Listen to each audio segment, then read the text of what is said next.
Adapun aurat wanita seluruh badannya di luar sholat. Kalau di dalam sholat seluruh badan kecuali wajah dan kedua telapak tangan, yang kanan dan yang kiri. Itu nggak apa-apa terbuka di dalam sholat. Tapi kalau di hadapan ajanib atau ajnabi, lelaki halat yang bukan mahram, seluruh badannya. Berarti bercadar hukumnya wajib, wajib dalam mazhab Asy-Syafi'i. Itu mazhab kita Asy-Syafi'i. Tapi bagaimana dengan wanita-wanita kami yang sudah terbiasa hanya berpakaian rapi saja dan berkerudung tapi tidak bercadar? Gak apa-apalah, kita ikut mazhab Hanafi.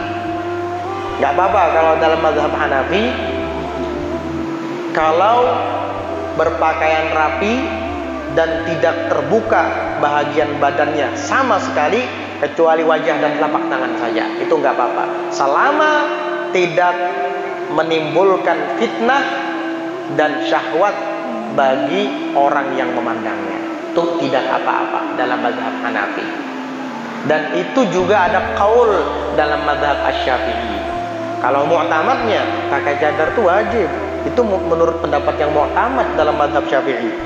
Makanya jangan mengata-ngatain wanita yang bercadar. Justru dia pintar, kamu yang tidak pintar. Dia paham tentang ilmu mazhab, kamu yang tidak mengerti tentang ilmu mazhab. Orang bercadar dikata-katain ninja. Oh, ada ninja, ada ninja. Orang bercadar dikata-katai teroris. Oh, ada teroris, ada teroris. Bukan ada teroris, bukan ada ninja. Kamunya yang bodoh, nggak belajar ilmu agama. Begitu. Iya. Syukur, untung di zaman sekarang ini masih ada orang yang mengenakan pakaian Siti Fatimah binti Rasulullah SAW. Syukur, untung di zaman sekarang ini masih ada orang-orang yang memakai pakaian Sayyidah Aisyah istri Nabi Muhammad SAW radhiyallahu anha. Karena itu pakaian mereka, wanita-wanita Nabi, wanita-wanita sahabat. Syukur masih ada yang mengamalkan itu. Tapi sekarang sudah banyak yang maskeran. Daripada maskeran, mending sekalian dah pakai cadar. Rupanya corona membawa hikmah. Ambil positifnya ya. Yang dulu nggak cadaran sekarang mulai cadaran. Berarti dia mengamalkan mazhabnya sendiri. Jadi perempuan yang bercadar itu berarti dia mengamalkan mazhabnya sendiri. Nggak perlu ngikut mazhab lain seperti Abu Hanifah. Hebat itu. Kalau yang masih kerudungan masih ngikut mazhab lain. Kenapa? Karena ulun yakin kalau pian ditakuni apa mazhab pian, pasti pian jawab Syafi'i. Semua jawab Syafi'i. Tapi pengamalannya tidak 100% Syafi'i.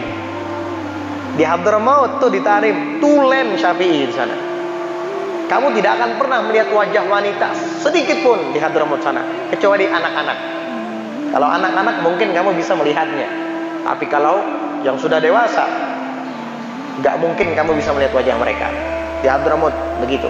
Itu tulen mazhab Syafi'i betul itu. Kalau mau tahu bagaimana Ahlus Sunnah wal Jamaah yang sebenarnya, bagaimana mazhab Asy-Syafi'i yang sebenarnya diamalkan, pergi ke Hadramaut sana. Itu mazhab Syafi'i begitu. Ini yang mengatakan ninja, teroris. Tanya mazhab kamu apa? Syafi'i. Ya itu Syafi'i yang kamu katakan teroris ninja tadi, itu Syafi'i itu. Kamu ternyata senjata makan tuan, ngata-ngatain mazhab sendiri. Hati-hati. Kalau ada orang bercadar lalu jadi teroris, jangan cadarnya yang disalahkan, salahkan dianya, orangnya, oknumnya. Atau orang berjubah, misalnya ya, pakai sorban lalu jadi teroris, jangan sorban jubahnya yang disalahkan, salahkan dianya itu, oknumnya yang disalahkan. Pakaian tidak bersalah, agama tidak bersalah, tapi SDM-nya itu, sumber daya manusianya itu yang bersalah. Harus cerdas, harus pintar. Ternyata begitu ya Beb, mazhab Syafi'i. Ya begitu mazhab Syafi'i. Baru tahu. Ya alhamdulillah baru tahu daripada tidak tahu sama sekali. Berkat apa? Jadi tahu, berkat belajar. Itulah kenapa ditekankan kita semua oleh Nabi Muhammad SAW untuk menuntut ilmu. untuk menghadiri majelis-majelis ta'lim. Talabul ilmi faridatun ala kulli muslimin. Menuntut ilmu itu wajib atas setiap orang muslim. Ditambahi oleh para periwayat hadis wa muslimatin, dan muslimat, yaitu muslim perempuan. Itu disebut dengan hadis mudraj. Kenapa jadi mudraj? Karena itu lafaz bukan dari Nabi, tapi dari periwayat hadis sebagai penjelasan. Karena kalimat muslim itu diartikan lelaki saja, supaya semuanya dapat ditambahi muslimah, yaitu perempuan juga yang beragama Islam. Wajib menuntut ilmu. Iya, wajib. Arti wajib, jika dilaksanakan dapat pahala. Dapat pahala semua. Menuntut ilmu soalnya.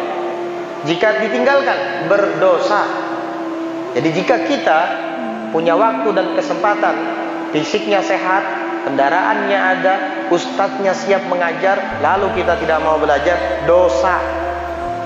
Apalagi yang berkenaan dengan hukum-hukum yang fardu, faraid, al-furud, al-wajibat, yang wajib-wajib. Paham?